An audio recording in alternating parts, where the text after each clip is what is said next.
हम सभी ने आज तक इंसानों के बाल विवाह की तो बहुत सी कहानियां सुनी है, लेकिन क्या कभी सोचा है कि क्या हो अगर भूतों और चुड़ैलों का बाल विवाह हो? तो आइए देखते हैं। अंधेर नगरी में एक भूत अपनी चुड़ैल बीवी और 5 चुड़ैल बेटियों के साथ रहता था। अरे पापा आ गए। ये लीजिए पानी। चुड़ैल बेटियों ने अपने पापा को पानी पिलाया और फिर वो सभी सोने के लिए लेट गए। जब बच्चियों की आंख लग गई तब उनकी माँ शिवांगी उनके बाप विजय से बोली, सुनिए, आप मुझे घर खर्च के लिए कब पैसे दे रहे हो? मैं रोज ऐसे अपनी बच्चियों को भूखा सोते नहीं देख सकती। अच्छा तो मुझे भी नहीं लगता है, लेकिन मैं भी क्या कर सकता हूँ। न इस पैसे की दिक्कत ने जीते जी मेरा पीछा छोड़ा और न ही अब भूत बनने के बाद। वो सारी बातें तो आपकी सही है, लेकिन फिर भी घर का खर्च चलाने के लिए तो पैसे देने ही होंगे ना। हाँ चलो, मैं कल अपने मालिक से बात करूंगा कि वो मुझे कुछ पैसे दे दे। अगले दिन विजय अपने काम पर गया, लेकिन ये क्या, उसका मालिक तो कई दिन से काम पर आ ही नहीं रहा था। तो फिर उसने एक चपरासी से पूछा, अरे सुनो जी, बोलो जी, ये मालिक काम पर क्यों नहीं आ रहे हैं? अरे मालिक बहुत ज्यादा बीमार है, तुम जानते नहीं हो क्या? ओह अच्छा, मुझे तो उनसे बहुत ही ज्यादा जरूरी काम था। अगर तुम्हें उनसे मिलना ही है तो उनके घर जाकर मिल लेना। अच्छा ठीक है। विजय चपरासी के पास से आ गया और सोचने लगा, अब तो मुझे मालिक के घर जाना ही होगा, क्योंकि मैं आज खाली हाथ घर नहीं जा सकता हूँ। विजय ने फैसला किया और वो अपने मालिक के घर की तरफ निकल गया। घर पहुंचकर विजय ने देखा कि उसका मालिक बेड पर लेटा हुआ था और आसपास सभी उसकी सेवा कर रहे थे। क्या मैं आ सकता हूँ मालिक? आ जाओ आ जाओ। कौन है? अरे विजय तुम? जी मालिक मैं। कैसे आना हुआ? वो मुझे मेरे काम के थोड़े से पैसे चाहिए। 3 दिनों से मेरी बेटियाँ अपने आंसू पी कर सो रही है, अब मैं उन्हें ऐसे नहीं देख सकता हूँ। विजय ने ये बातें बड़ी घबरा कर बोली। उसे देखकर उसके मालिक को हंसी आ गई। इसमें डरने की कोई जरूरत नहीं है, ये पैसे तुम्हारा हक है। रुको, मैं अभी देता हूँ। उसने विजय के हाथ में पैसे दे दिए। शुक्रिया मालिक, अगर कभी भी मेरी मदद की जरूरत हो तो बस याद करना। हाँ, एक चीज में शायद तुम मेरी मदद कर सकते हो। जी कहिए। दरअसल अब मैं बूढ़ा हो चुका हूँ, मैं नहीं जानता कि मेरे शरीर में अब कब तक जान बची है, तो इसलिए मैं अपने 5 बेटों की शादियां करना चाहता हूँ। लेकिन मालिक, आपके बेटे तो अभी बहुत छोटे हैं, इस उम्र में उनकी शादी कर देना तो बाल विवाह होगा। जानता हूँ, तो उससे क्या परेशानी है? वैसे भी आज नहीं तो कल शादी तो उन्हें भी करनी ही है, और हमें दहेज वहेज भी कुछ नहीं चाहिए। तो अगर कोई चुड़ैल तुम्हारी नजर में हो तो बताना। विजय ने कुछ देर सोचा, फिर बोला, समझो मालिक, आपको आपके बेटों के लिए लड़कियां मिल गई। क्या? अगर आपकी इजाजत हो तो क्या आप अपने बेटों की शादी मेरी बेटियों से करना चाहोगे?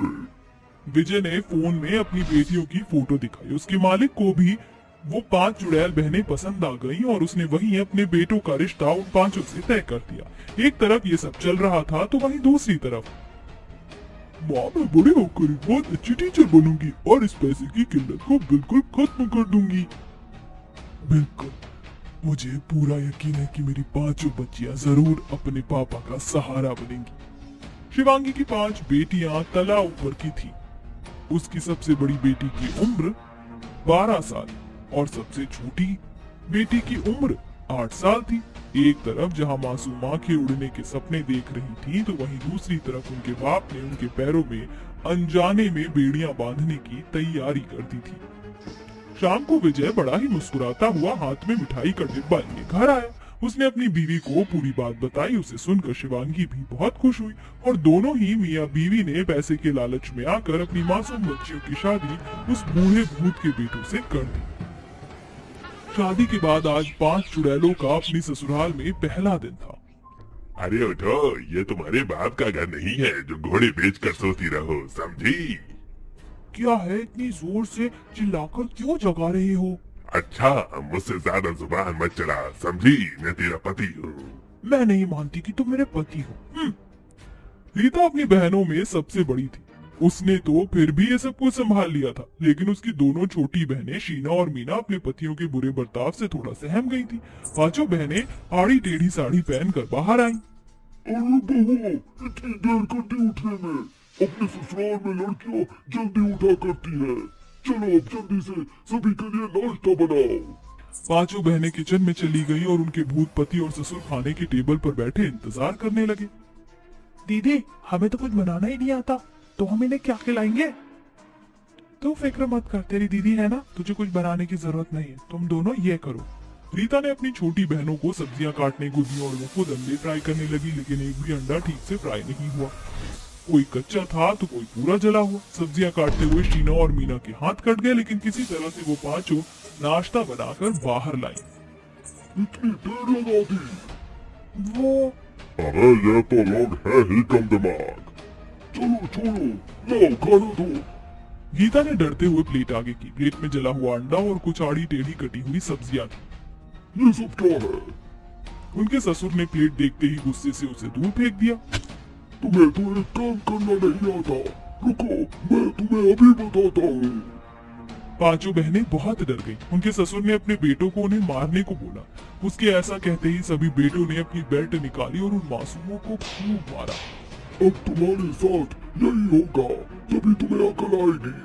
बेचारी मासूम चुड़ैले सिर्फ रो रही थी और वो कुछ भी नहीं बोल पाई। कई दिनों तक यही सिलसिला चलता रहा। उनकी छोटी सी गलती पर भी वो भूत उन्हें बहुत मारते थे। बस अब बहुत हुआ बहनों, अब मैं शांत नहीं रहूंगी।